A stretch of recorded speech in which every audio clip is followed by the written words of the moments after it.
종종 성경에 기록되어진 믿음의 조상들을 떠올리면서 나는 왜 그런 삶을 살지 못할까라는 생각을 다들 한 번쯤은 해보셨을 것입니다. 언제 이런 생각을 하게 되나요? 살아가다가 어려운 순간을 만났을 때 이러한 생각을 하곤 합니다. 그럼에도 잊지 말아야 할 것이 있는데요.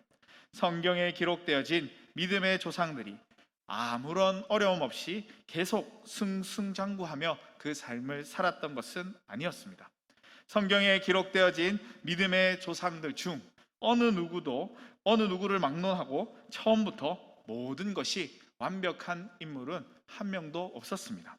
오히려 수많은 시련과 역경을 겪으면서 믿음이 굳건해지게 되었고 믿음의 조상으로 불려질 수 있는 삶을 살게 되었던 것입니다. 오늘 본문에 소개되고 있는 기드온 역시 우리와 동일한 모습을 가진 사람이었는데 객관적으로 보더라도 그가 민족을 구원할 만한 능력이나 자질을 가지고 있지 않았던 사람이었습니다. 그럼에도 하나님께서 기드온을 부르시고 사용하십니다. 사사기 6장에서부터 8장까지는 기드온에 관한 이야기가 기록되어져 있습니다. 그런데 성경을 보면 기드온의 영웅적인 모습만 기록하고 있는 것이 아니라 그가 얼마나 부족한 사람이었는지를 함께 기록하고 있습니다. 하나님께 쓰임받기에 부족한 사람이었음에도 하나님께서 그를 부르시고 사용한 것을 기록해 두셨습니다. 우리도 가끔 하나님 앞에서나 사람 앞에서 자신이 참 쓸모없는 존재와 같다라고 느껴질 때가 있는데요. 이런 생각은 결코 건강한 생각이 아닙니다. 오히려 긍정적인 생각을 할 수 있어야 하는데 오늘 본문에 나타나고 있는 이 기드온의 모습을 떠올리면서 긍정적인 생각을 하고 용기 있게 일어서는 저와 여러분의 삶이 될 수 있기를 소망합니다. 기드온은 겁이 많은 사람이었습니다. 왜죠? 우리가 읽지는 않았지만 11절을 보면 하나님께서 그를 부르실 때 그는 포도주 틀에서 밀을 타작하고 있었다라고 기록하고 있습니다. 보통 밀을 까는 작업을 할 때는 넓은 들판에서 타작용 마차나 황소의 발굽을 이용하여 타작을 했는데 그 이유는 바람의 껍질을 날려보내기 위해 넓은 들판에서 타작했던 것입니다. 그런데 기드온은 넓은 들판에서 타작을 하는 것이 아니라 포도주를 만드는 틀에서 타작을 하고 있습니다. 기드온이 이렇게 타작을 하고 있는 이유가 무엇일까요? 미디안 사람들이 쳐들어올 것을 두려워해 보이지 않는 곳에서 밀을 타작하려 했기 때문입니다. 포도주 틀은 밀폐된 공간 안에 있었는데 그럴 것이 포도주를 만들 때 먼지가 들어가서는 안 되기 때문에 밀폐된 공간에 있었습니다. 그 공간을 이용해 기드온이 밀을 타작하고 있었던 거죠. 미디안 사람이 한번 쳐들어오면 마치 메뚜기 때처럼 모든 곡식을 하나도 남기지 않고 다 빼앗아 갔기 때문에 곡식을 빼앗기지 않으려고 밀폐된 공간에 숨어서 타작을 하고 있었던 것입니다. 이렇게 보이지 않는 곳에서 타작을 하고 있는 기드온에게 여호와의 사자가 나타나 말씀하시는데 12절을 보면 큰 용사여 여호와께서 너와 함께 계시도다라고 말씀하고 있습니다. 하나님의 사자가 기드온을 부를 때 뭐라고 부르고 있나요? 큰 용사라고 부르고 있습니다. 이런 부름에 기드온은 어떤 반응을 보이고 있습니까? 15절을 보면 기드온을 이렇게 반응하고 있습니다. 주님, 저는 제 가족 중에서도 가장 약하며 보잘것없는 자입니다 라고 고백하고 있습니다. 이러한 고백은 전적으로 하나님을 신뢰하는 모습이 아니라 자신의 기준을 가지고 드리는 고백이었지만 그가 어떠한 자질을 가지고 있지 않은 것은 확실했습니다. 때문에 기드온의 고백처럼 그는 큰 용사가 아니었습니다. 오히려 미디안 사람들을 두려워하여 밀폐된 공간에서 숨어 밀을 타작하는 아주 연약한 존재였습니다. 기드온이 두려움에 떨고 있는 모습은 오늘 본문 말고도 다른 곳에서도 살펴볼 수 있는데요. 한 사건을 살펴보면 하나님께서 기드온을 사사로 세우신 후에 미디안과 싸우라 명령하시는데 그때도 기드온이 하나님의 말씀에 즉시 순종하며 나아갔던 것이 아니라 하나님께서 자신을 부르신 것이 맞는지 아닌지를 확인하기 위해 한 증표를 요청합니다. 그가 요구하고 있는 이 증표는 우리가 알고 있는 사건이기도 한데요, 바로 양털 사건입니다. 기드온이 타작마당에 양털 한 뭉치를 둘 테니 아침이 되면 털 뭉치만 젓고 주변을 말라 있게 해달라라고 하나님께 요청합니다. 하나님께서는 기드온의 요청을 들어주시지만 기드온은 그것으로 확신하지 않고 다시 한 번 더 하나님께 요청하는데, 이번에는 반대로 요청을 합니다. 젖은 털 뭉치만 마르게 하고 주변의 땅을 적게 해달라고 요청을 합니다. 기드온이 왜 이런 요청을 하고 있는 것일까요? 그 마음에 두려움이 있었기 때문에 이런 요청을 했던 것입니다. 하나님께서 함께하고 있다라고 말씀하셨지만 그 증표를 보여주었음에도 불구하고 망설이고 있는 이 기드온의 모습을 보면서 어떤 생각이 드십니까? 저는 이런 기드온의 모습을 보면서 저의 모습과 크게 다르지 않다라는 것을 알게 되었습니다. 분명 하나님의 말씀과 징표가 있었음에도 망설여지는 모습, 저의 모습과도 너무나도 비슷했기 때문입니다. 사실 이런 모습은 신앙생활을 하는 사람들에게서도 충분히 나타날 수 있는 모습이기도 합니다. 그럼에도 기억해야 할 것은 두려움에 사로잡혀 있는 기드온을 하나님께서 부르시고 사용하고 있다라는 사실입니다. 하나님께서 기드온을 사용하신 이유가 무엇입니까? 두려움에 사로잡혀 떨고 있는 사람이라 할지라도 하나님께서 사용할 수 있다라는 사실을 알려주기 위해 그를 사용하신 것입니다. 이러한 일은 기드온에게만 적용되어지는 것이 아닙니다. 하나님의 택함을 받은 백성인 우리에게도 동일하게 적용되어지는 것입니다. 이 사실을 알려주기 위해 하나님께서 두려움에 떨고 있는 그 기드온을 부르시고 사용하신 것입니다. 어떤 사람이 냉동창고를 청소하기 위해 그 안에 들어갔는데 그만 문이 닫혀버리고 말았습니다. 그 사람은 살기 위해서 문을 두드리면서 살려달라고 소리를 쳤지만 아무도 오지 않았습니다. 그래서 이 사람은 자신이 여기서 꼼짝없이 얼어 죽게 되었구나라고 생각하면서 두려움에 사로잡혔다고 합니다. 그리고 하루가 지난 그 다음 날 사람들이 와서 냉동창고의 문을 열었는데 갇혀있던 사람이 어떻게 되었을까요? 안타깝게도 갇혀있던 사람은 죽은 채로 발견되고 말았습니다. 그런데 여기서 놀라운 사실이 한 가지 있습니다. 갇혀있었던 그 사람이 죽은 이유가 얼어서 죽은 것이 아니라 겁에 질려 죽었다라는 것입니다. 알고 보니 냉동창고의 전원이 밤새도록 꺼져 있었는데 그 사람이 이 사실을 알지 못하고 그저 자신이 얼어 죽게 될 것이다 라는 그 두려움에 사로잡혀 죽게 되었다라는 것입니다. 이런 이야기를 통해 알 수 있는 사실은 두려움이 우리에게 주는 그 영향력이 결코 좋지 않다라는 것을 알 수 있습니다. 그럼에도 이 두려움이 우리 안에서 쉽게 사라지지는 않습니다. 우리가 무언가 새로 시작하려 할 때나 문제가 생겼을 때 여러 다른 상황들로 인해 우리 가운데 두려움이 찾아오게 됩니다. 이렇듯 두려움은 한 번, 두 번 우리에게 찾아오고 그치는 것이 아니라 틈만 나면 찾아와 우리를 괴롭히는 것이 바로 두려움입니다. 비록 우리가 두려움에 사로잡혀 떨고 있다 할지라도 하나님께서는 우리를 책망하지 않으십니다. 왜죠? 우리가 연약한 존재라는 사실을 누구보다도 잘 알고 계시기 때문입니다.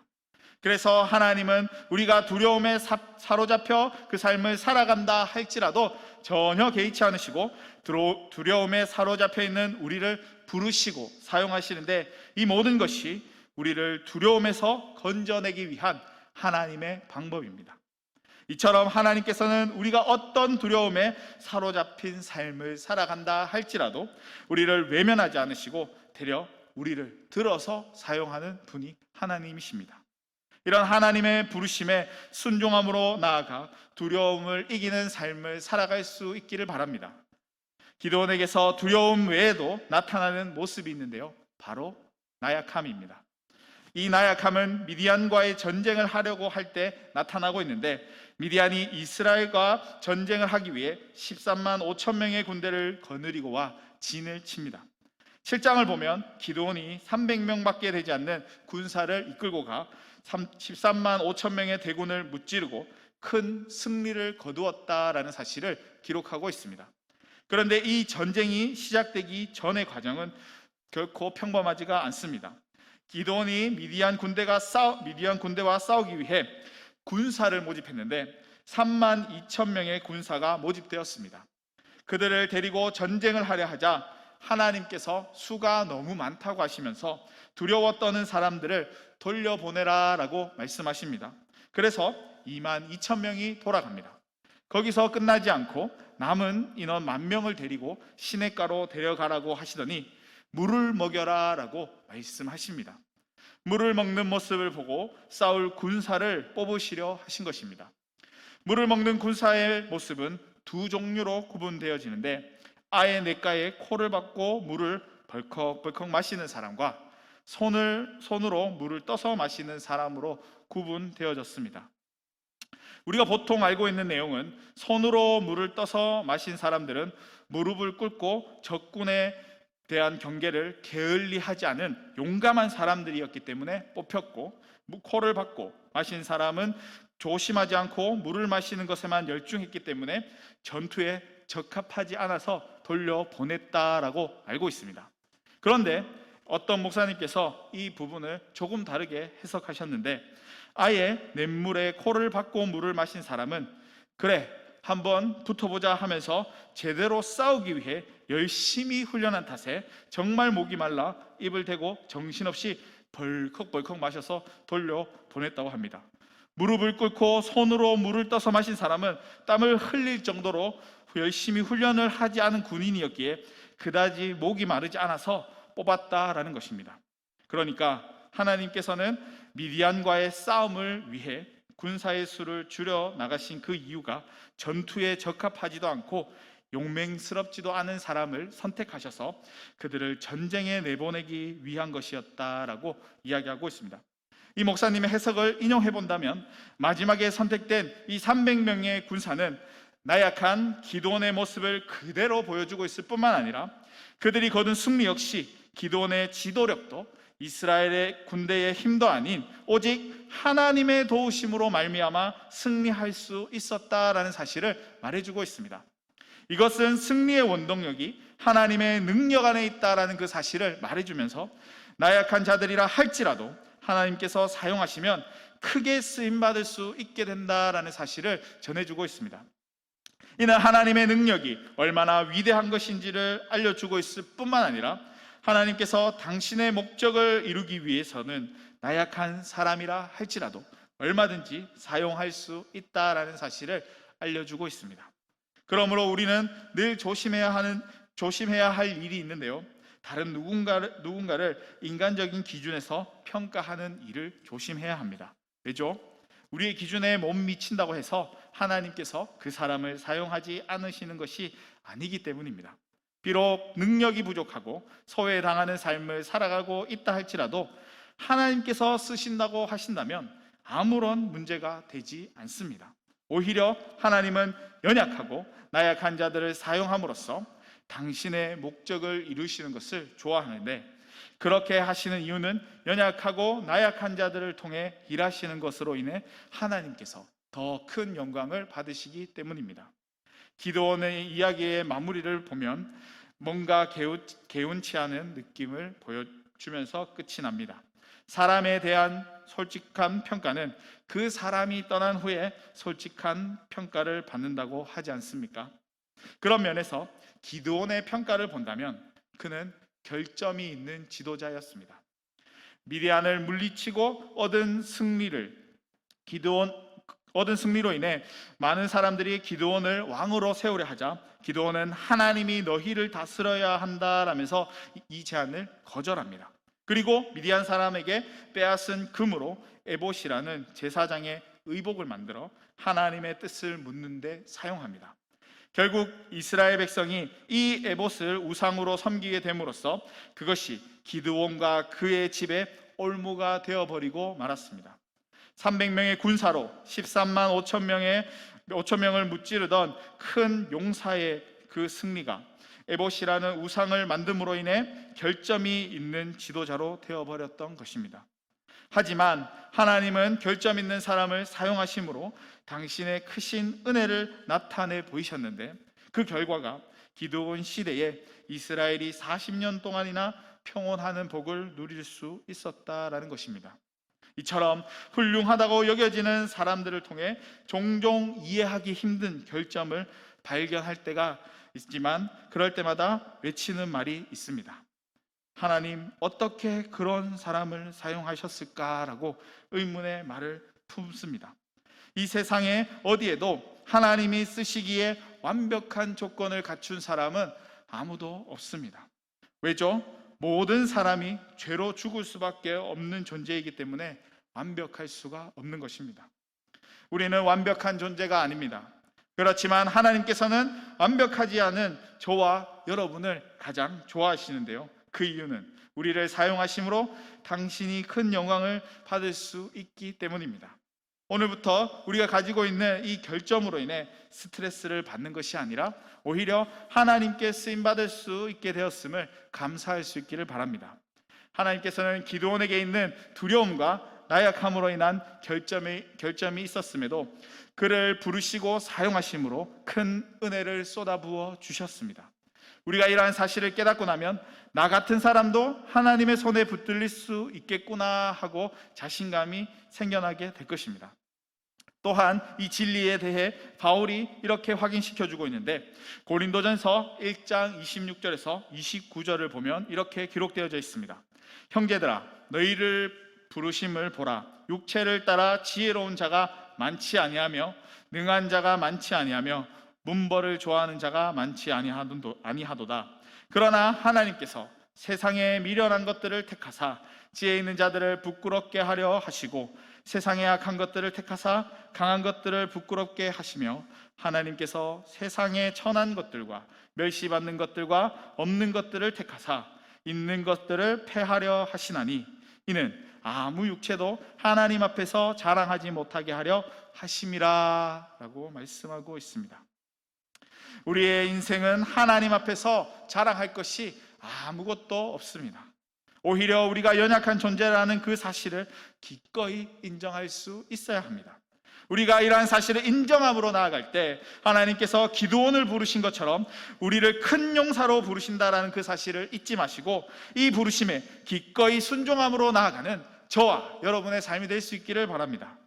세상은 여전히 우리에게 완벽한 것을 요구하지만 하나님은 완벽한 것이 아니라 우리 안에 있는 결점을 드러내기를 원하십니다. 어떤 것을 추구하면서 살아가시겠습니까?